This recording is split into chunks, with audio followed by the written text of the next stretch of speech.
Bonjour, c'est Vanessa. L'Église universelle, l'Église catholique, a eu son nouveau pape, le cardinal Robert Francis.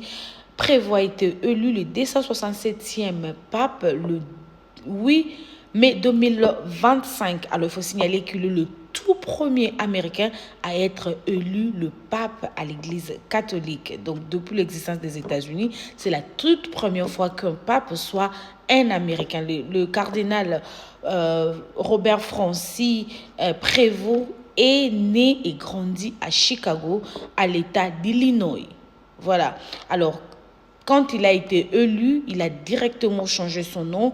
Il ne s'appellera plus encore le cardinal Robert Francis, mais il est maintenant le pape Léon XIV. Alors, pourquoi ces changements? Bon, j'ai lu et j'ai fait des recherches et j'ai compris que les papes, et moi, ce n'est pas une obligation pour le nouveau pape de changer le nom, mais c'est par rapport à la coutume. Alors, ils se choisissent eux-mêmes un nom pour faire la différence entre le nom de l'état civil, c'est-à-dire le nom qu'il a grandi avec, est né et grandi avec, il a commencé le travail du Seigneur, et puis, quand il devient pape, donc il doit avoir le nouveau nom pour le règne. Alors, voilà, pour le pape Léon XIV aujourd'hui, il s'est inspiré du pape Léon XIII qui existait entre 1810 et 1903, vers lequel il tend à exprimer sa filiation morale et intellectuelle. Donc, il faut comprendre ici que c'était son modèle, en fait. Il s'est inspiré du pape Léon XIII. Voilà pourquoi aujourd'hui, il est le pape Léon XIV. Alors,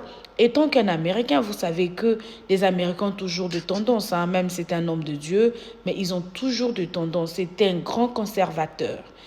Le pape Léon XIV aujourd'hui, c'est un grand conservateur. Il est un républicain.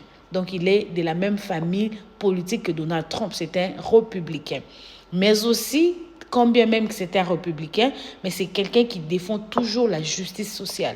Et actuellement, avec tout ce qui se passe avec Donald Trump, son agenda sur l'immigration et tout, il ne partage pas vraiment même opinion, même position que Donald Trump en ce qui concerne l'immigration.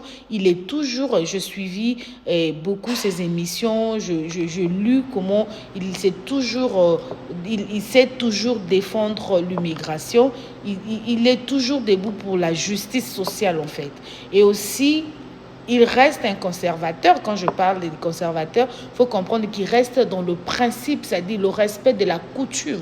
Je suivis en 2012, quand il était encore il a travaillé à Pérou pendant plus de 2 décennies, où il critiquait le fait qu'on voulait enseigner sur la question du genre aux écoles. Il ne voulait pas, il disait que ça créait de la confusion pour les enfants. Il faut rester dans la coutume, il faut respecter la nature, c'est-à-dire il faut respecter les deux genres, masculin et féminin. Alors il ne voyait pas l'importance d'enseigner d'autres genres pour lui, et ça créait de la confusion et ça ne valait pas la peine, en fait. Donc il faut comprendre déjà qu'il est mitigé en ce qui concerne la question de l'homosexualité, de l'orientation sexuelle. Et pour le pape, à moins qu'il change comme il est devenu le pape, mais avant, ses opinions, il voulait que ça reste de genre connu par la nature, c'est-à-dire la femme et l'homme. Le genre féminin, genre masculin, il voulait que ça. Il pouvait pas comprendre l'existence d'autres genres, comme il a lui-même appelé pendant les interviews que je suivis. Donc, il faut voir que c'est un conservateur. Les conservateurs sont de respectueux de la nature, de la coutume.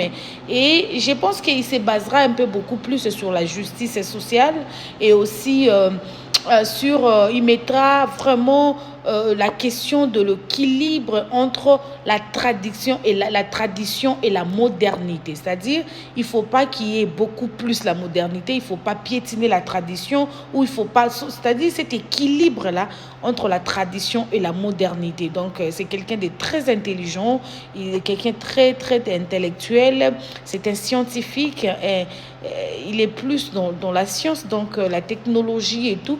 Il va essayer un peu avec Donald Trump, avec la politique un peu très radicale de Donald Trump sur la question de l'immigration. Je pense que la présence du pape maintenant, ça pourrait un tout petit peu ralentir ou tout petit peu changer, je ne sais pas, bouger peut-être avec Donald Trump, ils vont voir. Mais aujourd'hui, il faut voir que l'Amérique, vraiment, les États-Unis, c'est au top. Hein? Permettez-moi de le dire. Le pape, c'est un Américain. Nous avons le président Donald Trump, un Américain, conservateur aussi. Donc, pour moi, c'est une expression de joie parce que je pense que je suis aussi conservatrice moi-même, je le dis. Je suis pour le respect de principes de base, pour le respect de la nature, pour le respect des normes. Donc, je pense qu'il y aura quand même de l'équilibre dans le monde et on va rentrer vraiment au début, on va rentrer au respect de valeurs fondamentales, hein, des respects des valeurs fondamentales, les questions de genre.